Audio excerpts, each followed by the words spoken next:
Folks, the time has come. The day is here where I review James Gunn's Superman, or what I like to call Super L, because, yes, it is taking a massive L, not only at the box office, but just for cinema in general. This movie is anti-cinema. And before you start spurking out in my comments section, or even giving this video a dislike, I actually did watch this movie and I gave it a fair shake. I was willing to be honest about it and, say, hey, maybe there's some good things about it. Maybe it's not going to be as bad as I think it's going to be. Oh no, it was worse than what I thought, because James Gunn just simply does not understand this character. He doesn't understand comic book characters in general, and he's hoping that you normies are gonna, not figure that out or clock that, because a lot of y'all are just stupid. I'm sorry, a lot of you normies are stupid. You're the reason why cinema is dying, and even to the people that claim that all of modern Hollywood or the modern movies we're getting are just slop. They're churning out slop. Y'all can thank yourselves for that, because y'all are the ones that tolerate this mediocrity. Y'all are the ones that tolerate all this bullshit that's going on with cinema. And you can also thank the so-called anti-woke people that complained, about something like Snyder's work with Superman. All those little bitches complained about him and said he wasn't Superman, even though those same people will claim that, they're not even a fan of the character, but Superman's supposed to be one certain way. And it's like, nah, go fuck yourselves, okay? Y'all can thank yourselves for this iteration of Superman from James Gunn, okay? Y'all are the reason this happened. You can thank yourselves, and you can thank yourselves for it flopping at the box office and not even making as much as Man of Steel, domestically speaking. But not to harp on me, being right and saying, you fell for it again. You assholes fell for it. Here's your fell for it again award. But no, I'm actually just kidding, folks. I did see this movie. It's just okay. It's okay at best, honestly. Not the greatest thing that's come out of comic book movies in recent history. Actually, far from it. And this does not revitalize the Superman character like a lot of y'all are claiming, a lot of you shills out there. There's maybe a few good things about this movie, but I have a lot more cons than I do pros. And we're actually going to get into that with this particular movie review. But I want you guys to go ahead and give this video a like, go ahead, subscribe, and, comment down below what you like or don't like after this video is over. Just do your due diligence, and we'll get back to the video. Now, before I actually get into the overall movie review itself, or just things that I kind of liked or mostly didn't like about this movie, I always like to start off my movie reviews with my overall theater experience, or just what my initial impressions were with the overall crowd, and just a very niche thing that I like to go over. But one thing I wanted to highlight here before, we actually get into the review, was when I arrived at my cinema, I exit my car and I'm about to head into the, the theater, and I see this big group, this little friend group, and some of them are wearing Superman shirts, like James Gunn's Superman logo on their shirts. And I look at them, and it's like, dude, y'all look like typical Gunn tards. A lot of them were just fat, nerdy looking, and they looked like they were about to spurg out if you said anything, slightly against James Gunn's Superman. That's the impression I got. They had that overall look. Because if you look at a lot of Gunn fans, no offense, and maybe there's some nice ones out there, but a lot of y'all are just ugly inside and out. I'm sorry, that's just the God honest truth. A lot of y'all are ugly, and probably because you act very ugly online and you're very cult-like. Even though you'll claim, Zack Snyder fans are cultish, y'all are the prime definition of that, okay? You just are. I mean, just look at any tweet or any comment on TikTok. If you even speak anything slightly negative about this particular movie, everyone's gonna label you as a Snyder cultist, or that you just hate fun, bro. You hate comic book movies, bro. You don't understand Superman, bro. Bro. Or they'll say something cringe like, oh, is this Lex Luthor typing? Dude, just shut the fuck up and get over yourself, okay? Not everyone has to like this shit. Not everyone has to like it like you do, and that's okay. But that's really besides the point. But my overall theater experience was, it was something. She had people in my theater room just laughing at the stupid jokes, or some of the stupid jokes. Some of the jokes actually didn't land for my audience, which was kind of a relief, in my opinion, because it just goes to show you that most people are starting to, let's just say, mature out of juvenile humor. Especially, movies that adults are watching. I'm hoping we get to a point where cornball humor written by millennials and Gen X is just completely outdated, and we finally move on to something a lot more more high quality writing and jokes that actually land. But despite all of what I just said there, one more thing I was going to mention, it's rather niche, but I think it's worth bringing up. Because I notice this almost every single time I go to my cinema or any other cinema that has reserved seating, and that's the fact that a lot of midwits out there still don't know how to find their reserved seats. They still don't know like how to locate their number or their seat number. And a lot of theaters will have like the letter on the floor to like basically tell you where you are, and they're even nice enough to give you like a little map like on your digital ticket, because I know that's how a lot of people buy their tickets now instead of just going straight up to the box office and purchasing them. Now I know there's people that still do that, but for the most part everybody's ordering their tickets online because of the convenience of all that, and especially if you're like if you have like a subscription with your theater service or your theater chain, they oftentimes will waive the ticket fees, and you can sometimes get a discount depending on like what day it is or like what kind of deal you have with purchasing the ticket. But despite all that, I still cringe, and it gives me the fucking ick when people don't know how to find their reserved seats. I don't understand how you people made it this far in life. I really don't. And y'all even have a hard time. Like, I understand maybe if it's like a dark theater room and like the show starting, which you need to get there on time and be a responsible adult. But no, all jokes aside, if you're still having trouble finding your reserved seat when the theater room is lit up and like bright enough to where you can see the seat numbers, if you're still having trouble with that, I'm sorry, dude, you're not going to make it far in life. You just won't. And I don't know who raised you, but they should have done better. And you need to learn to do better, okay? But overall, my theater experience for the most part was decent. You know, you have like the typical man babies that laugh at the stupid cornball jokes, but a majority of them actually didn't really laugh at some of the jokes that were supposed to be funny, or like the aha gotcha, that was funny, right? Like the little wink and nod humor. Yeah, I'm glad most people didn't laugh at those jokes, because I thought those were just cringe. But other than that, you guys, I'm gonna finally move into the review and stop talking about my bullshit theater experience. But to finally get into the review, the one thing you've all been waiting for, and the one thing I'm going to go over first, I'm going to go over the pros first, because there's honestly not much with this movie. I'm sorry. I was really trying to enjoy with, you know, what I thought this movie was going to be, kind of like going in with my expectations. I didn't really have high expectations for this movie to begin with. Let's just be real. I really wasn't. I was willing to give it a fair shake, and I tried, but a lot of the shit with this movie just did not land. And I can only take so much good with this movie. I can really only take so much good with it.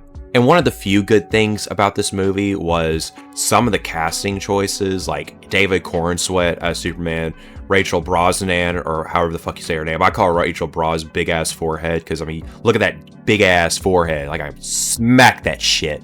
All right, I apologize for that joke, but no, in all seriousness, they were okay. I think they did the best with what they could with the material they were given, because the material itself is just bullshit. It's dog shit. I don't know how any serious actor could work with that.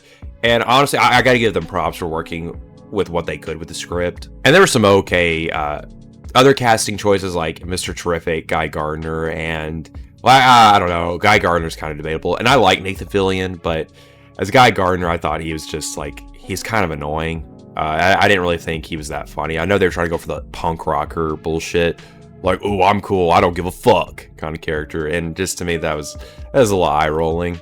And then of course we have Nicholas Hoult as Lex Luthor, and I gotta be honest, I think he really tried to do the best he could with the material he was given, just like any other actor in this movie. I think he really did the best he could, and he's not given much to work with in terms of like being a serious character, like somebody could take seriously as a villain, especially. He's just like sparking out in every moment given, and like James Gunn, he always directs his actors to like almost yell everything out to the screen, or like to characters. Like everybody's yelling at each other, everyone's spurting out, they're not very stoic at all. And some will argue that, you know, that's actually the character of Lex Luthor. He does that in the comics. He's just a hater. It's like, no, I think we've matured past the whole, just like, he's just a pure hater or whatever. A lot of the times his motivations, and like especially later comics past the Silver Age, it's a little bit more nuanced, and it's a lot more complex. Let's just say that much. It's a little bit more complex, a little more detailed as to his hatred for Superman. It's not just, I hate Superman because I'm envious and just cause. And of course, like I said earlier, we're going to get into all that with the cons with this particular movie. But actually, I thought he did it okay as Lex Luthor. I actually don't think he's that much better than Jesse Eisenberg. Actually, I don't think he's better than Jesse Eisenberg's Lex Luthor at all. I like Jesse Eisenberg's Lex Luthor because of how stoic he was, how cool, calculated he was, and like there were very few moments where he's like he kind of loses it, but like at the same time he keeps it together, and it's a character that you can actually take seriously and you can understand where he's coming from for the most part. But to move on from okay casting choices, one good thing that I noticed from this movie was a lot of the action scenes. I thought the action was pretty top-notch for the most part. It's very James Gunn fashion, kind of formulaic with what we already, know from James Gunn, based on his other work with, like the Marvel movies, like the Guardians of the Galaxy movies. And he was always okay with the action scenes. And this one, I mean, yeah, not that much different from those movies in terms of like how he delivers certain action set pieces. I thought it was okay for the most part. I don't know if I'd say it's as memorable as previous Superman movies, because I always think, Man of Steel, Batman vs. Superman, even Zack Snyder's Justice League, not just necessarily trying to glaze those movies by any means necessary, but I think in terms of like those action scenes compared to this one, I think a lot of these action scenes, I mean, they're okay, but I think I'm going to remember a lot more from previous iterations of Superman, at least those action set pieces. But I mean, yeah, what we get here, it's okay. It has at least a decent impact, like in terms of like the weight of each punch, or how, when Superman flies into the sky, that was pretty well done for the most part. I mean, you can't really get that wrong, because if it's already been done before, you have a point of reference. You really can't fuck that up. And the battle between Superman and Ultraman, that was pretty enjoyable, yet at the same time it's kind of stupid, and we're going to get into the stupid part of that. Oh, and I forgot to say earlier, spoilers in this video. Yeah, there's going to be spoilers, guys. But I think you already kind of knew that just based on how I was talking about this movie, and the fact that most of y'all have probably already seen this movie, or at least like the hardcore fans, quote-unquote fans. Now, since that's finally established, it's time to get into the cons, because holy shit, there is a lot. Now, to address the elephant in the room, since the very get-go when we saw the very first trailer, this movie, the storytelling itself is so juvenile. And by juvenile, I mean, like, what the fuck was the plot? Like, what was the overall structure of this movie? Why was it so overcrowded and just completely unfocused? Like, there was really no real focus in this movie. Like, what were the real thematical elements? And not the ones that were just spelled out at the very end because, they just needed to spell it out at the end because, you've reached the ending of the movie, so time to wrap things up, right?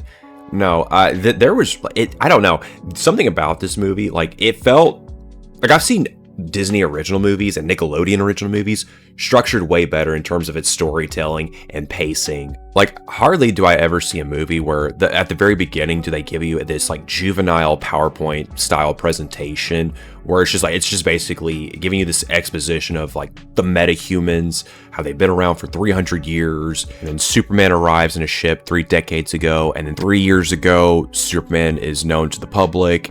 And then 3 months ago, he gets involved into a geopolitical conflict and then resolves it. And then like the very last sentence is 3 hours ago, or 3 minutes ago. No, it's 3 minutes ago. He loses his first fight. And boy, oh boy, does that kind of just set the juvenile tone for how goofy this Superman is throughout the rest of the movie. Because this Superman, he's not so super, actually. Very few times does he display any sort of like supernatural abilities or like any sort of heroic elements, because this Superman gets his ass beat constantly. And no, that's not an exaggeration. And I'm sure you've heard from other reviewers or people that are actually reviewing this movie and not just shilling the fuck out of it because they've been told to or because they're afraid of getting bullied by the guntards. No, if you actually watch this movie with like a serious lens and like you are actually looking at things to critique, or just, objectively critiquing it, you will notice that, yes, this Superman gets his ass beat a lot, and it feels very humiliating. I feel bad for the actor, David Cornsweet, because I'm sure he wanted this character to be taken seriously, and I'm sure he and James Gunn probably had differences on set with how, Gunn is portraying this character, because he looks like a bitch half the time. He's getting bitched out.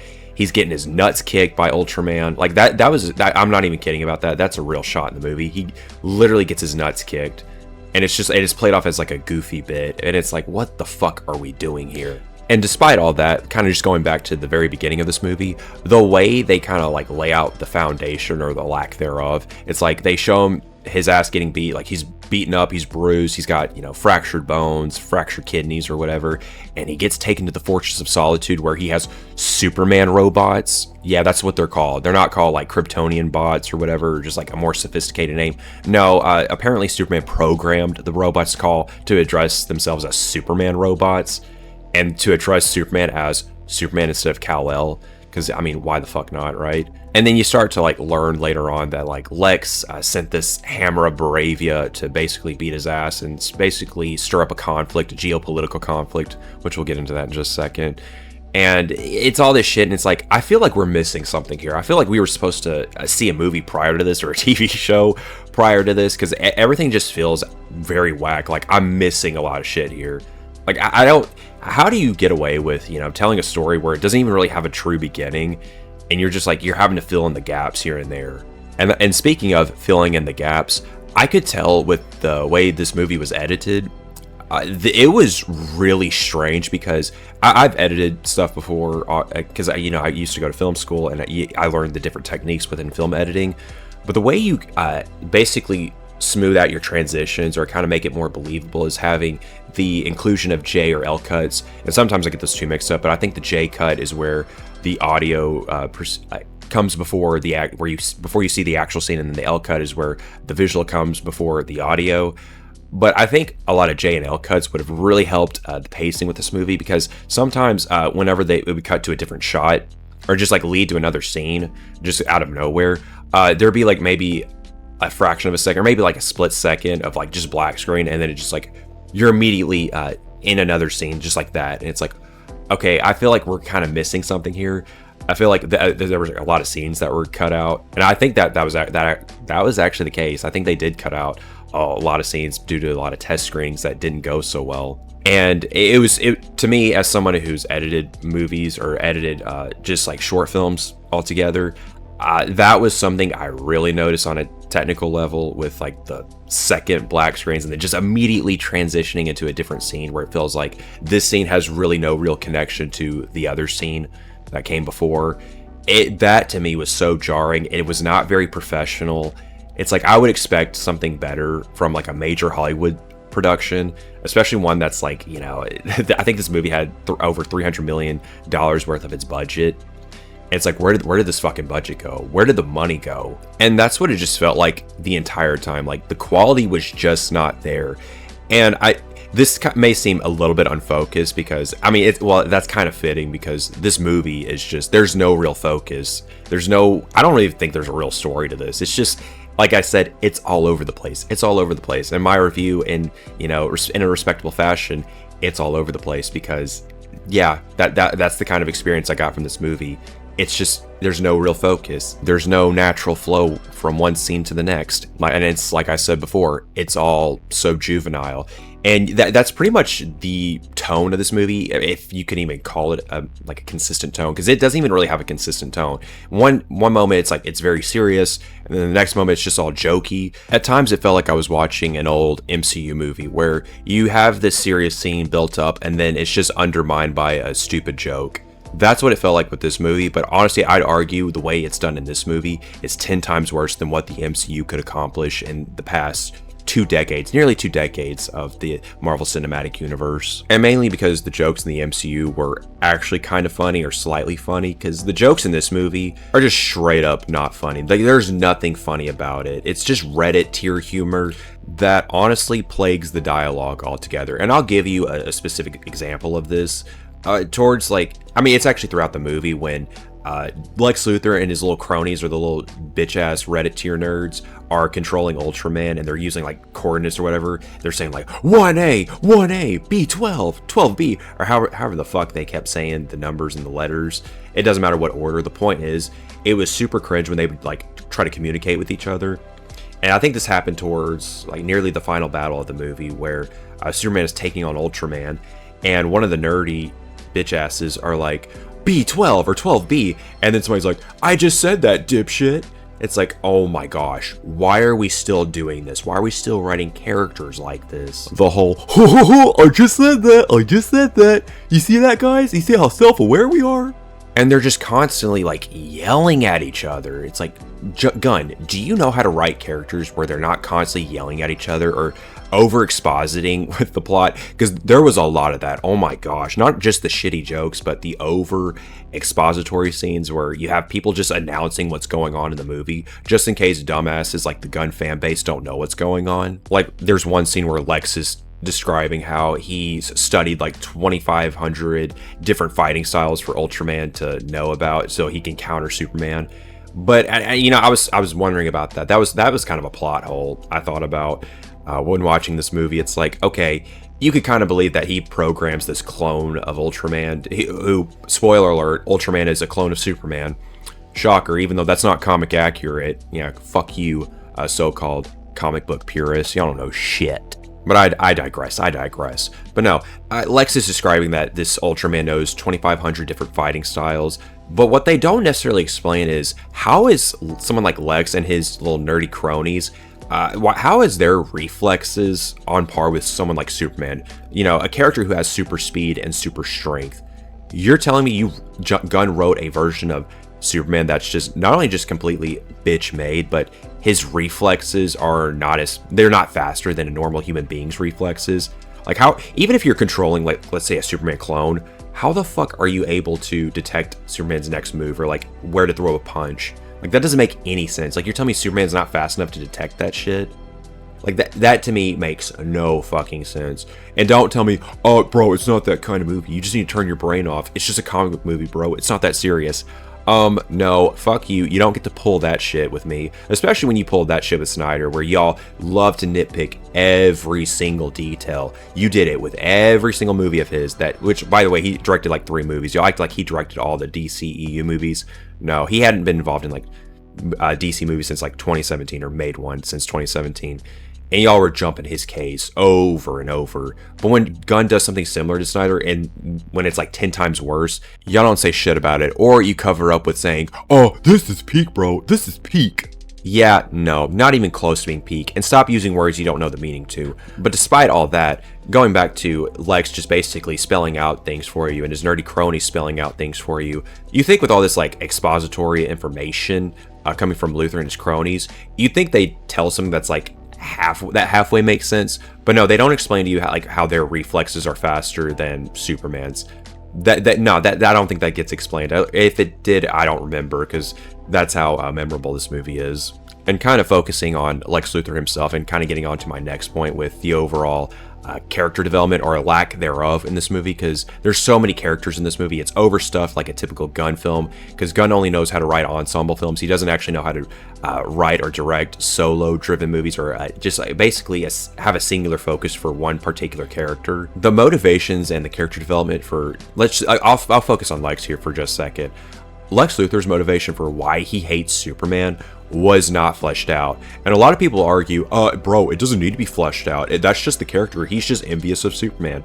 Okay, we're in the year 2025. I think we deserve a little bit more than just X character is envious of Y character because, well, just cause. There's no real reason. That's just the character, bro. He's a villain, bro. He's just a straight up villain. He doesn't need a reason to hate someone. That is just, again, very juvenile. I think the audience deserves a much better explanation as to why a villain hates a certain character. Like, why go out of your way to basically humiliate Superman, or to nearly just take him out or kill him off? Like, you need something than just, I hate you. I just fucking hate you. Like, that's retarded. Stop excusing this lack of development because it happened in the comics, bro. This is how he's always been, which, like I mentioned earlier, I think I did mention earlier, that actually hasn't always been the case with Lex Luthor. We've had fleshed out reasons as to why he hates Superman, or why he would even think to hate someone like Superman, or what he represents. It's time to take your audience seriously and stop treating them like they're dumbasses. Although, in fairness, Gunn did write this for a dumb audience, so I guess fair play on his end. But to move on from the character of Lex and his lack of character development or just the motivation altogether, in this stacked cast or this little ensemble cast, there's so many characters where it's just like, what was the point of including you in this movie? What was the entire point? I don't even think Gunn knew. I think he was just writing bullshit late at night because, you know, he was treating this screenplay like he had an assignment due at 11:59 p.m. It's like you look at the cast for the Daily Planet. It's like, what the fuck was y'all's purpose? The only real person from the Daily Planet that actually served a role in the story was Jimmy Olsen, who surprisingly does more investigative work than Superman's love interest, that being Lois Lane, who's like a top tier reporter. How is it that Jimmy Olsen in this movie, who's basically just a fuckboy now, all of a sudden, James Gunn made him a little fuckboy that is having an affair with Lex Luthor's girlfriend, Eve. And believe it or not, Jimmy Olsen's sexting with Lex Luthor's girlfriend is what saves the day. It's how they are able to obtain vital information to Lex Luthor's overarching plan to basically work with the foreign government, sell them off weapons, and try to take out Superman and make him look bad.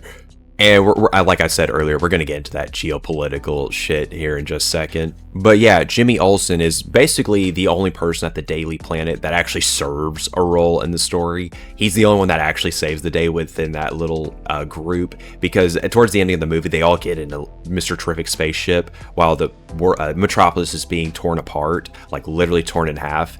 And Jimmy Olsen's like on his computer while Lois is telling him like what to type out. And Jimmy Olsen is like the one that releases the story. He's posted and Lex Luthor's exposed. Yeah, and it's like, and all these other characters, these overstuffed characters, they did fuck all in the movie. They just did fuck all. It was like, y'all went on a side quest and did nothing, and y'all act like y'all saved the day. Like, this is so shit. This is just shit. You're letting the little fuckboy have more journalism skills. He has better skills in journalism than Lois Lane. Like, let that shit sink in. And Lois in this movie is just a complete bitch. Let's just be real. She was a complete bitch to Clark Kent in that little mock interview. She kind of reminded me of Candace Owens, which this was kind of fitting because Candace Owens dropped that interview with Nick Fuentes. And you just see Candace Owens' true character come out where she's doing this like little fake genuine shit where she's like basically painting Nick Fuentes in a false corner, and she's like basically she's basically shit testing him the entire time, and Nick doesn't fall for it. But what I'm trying to get at is Candace Owens and Lois Lane in this movie are very similar in the way they shit test the protagonist, and they're being very dishonest with how they're asking their questions.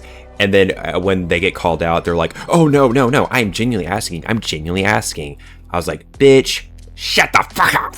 And then there's that one point where she doesn't even really love Clark Kent until the very ending of the movie, because when you get to the ending of the movie, you got to wrap shit up, right? Everyone has to resolve their bullshit, even though there's really no development for it. But yeah, Lois in this movie, she's a complete bitch. I feel bad for the actress that played her because she was actually a pretty good casting choice for this character. But again, Gunn doesn't know how to write compelling characters, and that's not really the actors or actress's fault. That's his fault. And they like tease that, like, you know, she's a Nobel Prize, a journalist or whatever, but like she barely uses any journalistic skills, at least when it comes to finding out the secret information that Lex has been hiding from the public. No, but what she does do is she goes and gets help from these other heroes, that being the Justice Gang. And that's pretty much all she does. She asks for help, and because, you know, Superman's a fucking bitch. No, but seriously, she goes and asks for help, and out of all the Justice League gang members, holy shit, the Justice Gang, Mr. Terrific is the only one that actually chooses to help out, and he's the one that actually kind of saves the day. He's the one that actually has the most heroic act in the movie, where he is able to find out how to create these little pocket dimensions, or he knows how to access the pocket dimension, I should say. And he's able to find Superman in the pocket dimension and basically help rescue him with Lois tagging along. And he was really the only supporting character in this movie that actually did something to move the plot forward. But even though I don't like the actor that played him, the problem I had with this particular character was his line delivery, or like how he was speaking in this movie, because holy shit, I know a lot of you fucks think I'm racist, but the way Gunn writes this character and how he gets him to deliver his lines, dude, I'm not kidding when I say this, he's talking like a little Southern preacher. He's doing that like, "Hey man, you brought that dog." Actually, I don't even know if I'd call it a Southern preacher drawl. It's just like that typical Southern drawl that like it's very stereotypical when they do it for like black people, or like how they get certain black actors to speak like this in some movies. But there's one moment in the movie where Mr. Terrific literally says, "Shit." I'm not kidding. He actually says it like that. And that's when I realized, I was like, oh my gosh, what the fuck am I watching? James Gunn, you are not a serious person. It was like, at that point, I'm surprised Mr. Terrific didn't drop the N-word. Like, not even just like soft A, like, I'm surprised he didn't drop a hard R here and there. Like, that's how offensive it was. And then there was one really cringe line when Mr. Terrific saves the day. He's able to, like, basically shut down the pocket dimension and keep Metropolis from tearing itself in half. He says something like, "I'm the GD Mr. Terrific." And that made me cringe. I don't like saying the actual thing, like, goddamn, to be specific, because I hate taking the Lord's name in vain for obvious reasons. But that made me really cringe, and I hate the way he delivered that line, because it's like, this is so infuriating. And then, to move on from Mr. Terrific, you had the other Just Gang members. Guy Gardner, who's just like the typical asshole who doesn't really do anything for the plot. He's annoying as fuck. And then Hot Girl, who doesn't really do anything throughout the movie. Like, she's here and there. She fights some battles, but she's not developed. You think... There's one point where she's seeing like this geopolitical conflict take place in these like fictional Eastern European countries, where they're trying to chant for Superman. They're trying to ask him to come rescue them. And she's like very sympathetic. You see like this sort of sympathetic character. And she goes in to help save them along with Guy Gardner, who goes in to help them. But then you get to a point where she takes out the leader, which we'll get into him in just a second. She takes out the leader and he goes, "Oh, it basically says like, you're a superhero, you can't kill." She goes, "Well, I'm not Superman." And then she drops him to his death. And I thought, okay, where was this vengeful character we were missing out on? Like, where was this development? Because it's pretty non-existent throughout the whole movie. It's just stuff like that, where you have all these different characters, all these overstuffed characters, where their development just goes nowhere, or there's just no development to begin with. And this even goes for a major character like Superman in this movie, like his own so-called solo film. He doesn't even really get that much development. Like, he's pretty stagnant throughout the whole movie. Like, he starts off wanting to do good. By the end of the movie, he's still wanting to do good. There's no like moment of introspection where he's thinking to himself like, maybe this isn't the best thing to do. Maybe I wasn't meant to, save the world or be the symbol of hope. Do you think that's where they're going to go when like there's like this sort of climactic moment in the movie, or like a point of conflict where it's revealed that his parents, Jor-El and Laura L, I think that's her name, whatever the bitch's name is, his parents actually sent him to Earth to basically enslave Earth, or enslave the planet, and make multiple wives, or have his seeds spread out. Yeah, totally comic accurate, by the way. I love how Gunn gets a pass for that, but Zack Snyder like barely deviates from the source material, and he gets all the shit in the world. But despite all that, yeah, there's that conflict in the movie, and I mean, it could have been something interesting if it were a little bit more fleshed out. But guess what? It's not really. Superman doesn't even have like a moment of introspection where he's really contemplating about whether this was all worth it, whether him saving people, being the symbol of hope, actually amounted to something. You don't get anything like that. Even the pep talk from his earthly father, Jonathan Kent, you think like there's be something good or emotional at that. Nope. You don't really even get that. It's very short-lived. Everything about this movie in terms of like emotional moments, very short-lived. It's always on to the next scene. You forget about what happens prior to any other scene that was established. It's all short-lived. And one little side comment I'll make very quickly before we move on, it's the fact that the Kents in this movie, the way they're portrayed, Gunn wrote these characters in terms of like an outdated trope where they're portrayed as like little southern bumpkins. They don't know how to work their way around a cell phone in the modern world. They're really stupid. And even someone like Pa Kent can't even string a sentence together, and he sounds like a complete retard. And if you actually know anyone from Kansas, or like know Kansas farmers from that area, they don't talk like this. They don't act like this. A lot of them actually do know how to work their way around a cell phone. They know how to use modern day technology. They don't actually act like this. So I thought that kind of bullshit with the outdated trope was just completely unnecessary, and it shows you how out of touch Gunn really is. But I wanted to establish that particular point with how stupid this iteration of the Kents are. It's because when Pa Kent gives that little emotional pep talk with Clark, to me that felt really out of place due to how stupid they were. So it's like when there's like a really serious moment where he's giving them this pep talk about how it's your choices that define you. That's what makes you you. That's what makes you a good person. That to me just it didn't feel like that was actually supposed to be in the movie.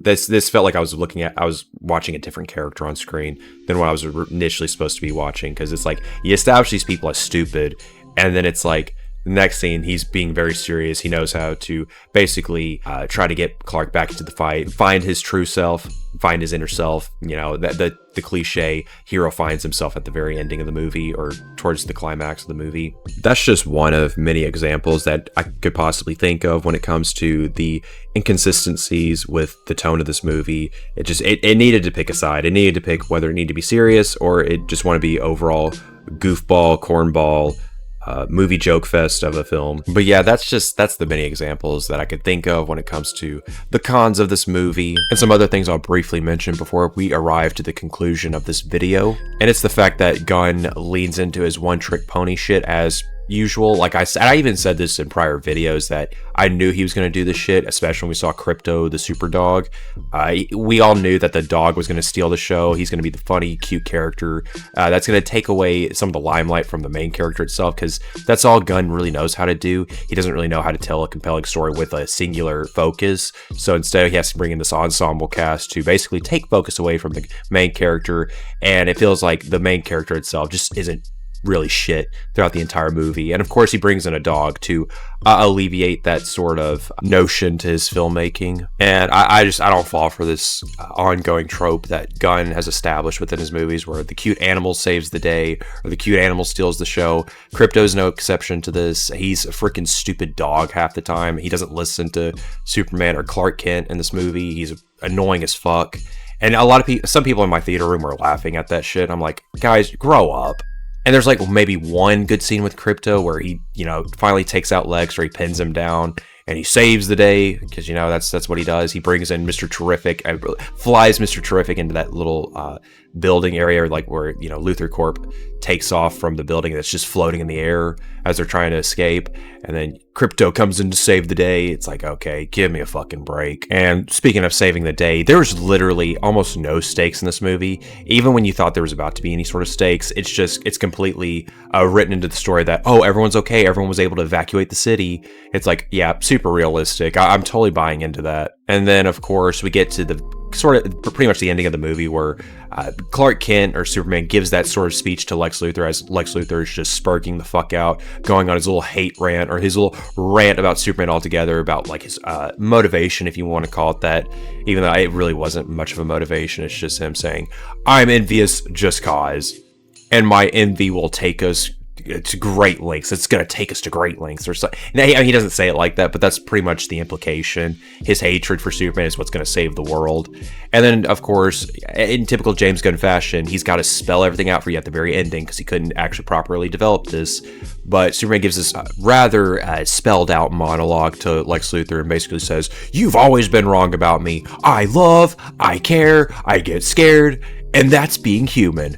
That's my greatest strength. And he's yelling this out. He's delivering this line of dialogue like a little teenage boy. And when he delivers this, it's just like, what happened to male stoicism? Like, where's that masculinity? Why are we having these actors just shout everything out at the top of their lungs like they're little girls or little teenage boys? Like, this is just not it. I'm sorry, this is not a good representation of a masculine superhero such as Superman. Superman is supposed to be rather stoic. Yes, he is a typical Boy Scout. Actually, I didn't like to consider him a typical Boy Scout. I don't like to consider him just somebody that just does good. No, he's a pure representation of masculinity, how to, be stoic in the face of adversity. That's who Superman is. It's not just, I'm good because I'm good. No, it's always been more than that with Superman. I'm tired of people just having this very juvenile mindset when it comes to viewing the character of Superman. Because Superman is so much more than what these normies love to make him out to be. And I also love how the normies are just they're glazing the fuck out of this monologue for Superman because, like I said before, these people need things spelled out for them. They can't actually be intelligent enough to interpret what's going on with the story if it's not completely spelled out for them in the script. And they can't really handle anything serious. They need their movies to be sandwiched with jokes, and jokes that don't even land at all. Those are the kind of movies they love to watch, and this movie is no exception to that. But yeah, that's pretty much all my cons for this particular movie. By the time I was finished watching it, yeah, I didn't feel too much for it. And no, I didn't feel punk rock, or I didn't feel the need to walk out of the cinema and do some random acts of kindness like some of these weirdos are saying online. I saw one weirdo say something along the lines of, you know what, when I got out of watching Superman, I wanted to do acts of good. I think it's punk rock to pursue an act of kindness, to be kind. That's punk rock. It's like, give me a fucking break, please. And the way some of these movie reviewers on YouTube are talking about this movie, especially those that are early access shills, paid shills, or people that are just glazing James Gunn because of whatever fucking reason, I've seen a lot of garbage takes, even to the point where I see them saying bullshit like, oh, this movie is symbolic of the fact that we live in a world where kindness is a lost art. It's a lost act. We need more kindness in this world. And it's like, the more I kept hearing about that fake shit from these reviewers and just trying to make up shit that wasn't even present in the movie itself, it's like, if I showed you half of these clips from these YouTubers, my video would probably get flagged for basically sexual or pornographic content due to the amount of cocksucking from these people. Like, that's how bad the shilling is from these weirdos. And funny enough, the shilling itself, it's not enough to beat Man of Steel at the domestic box office. Man of Steel made way more at its box office than this movie did, domestically speaking. And mind you, Man of Steel opened in way less international markets compared to the numerous amount of international markets this movie opened up to. And I think that in itself should really speak for itself.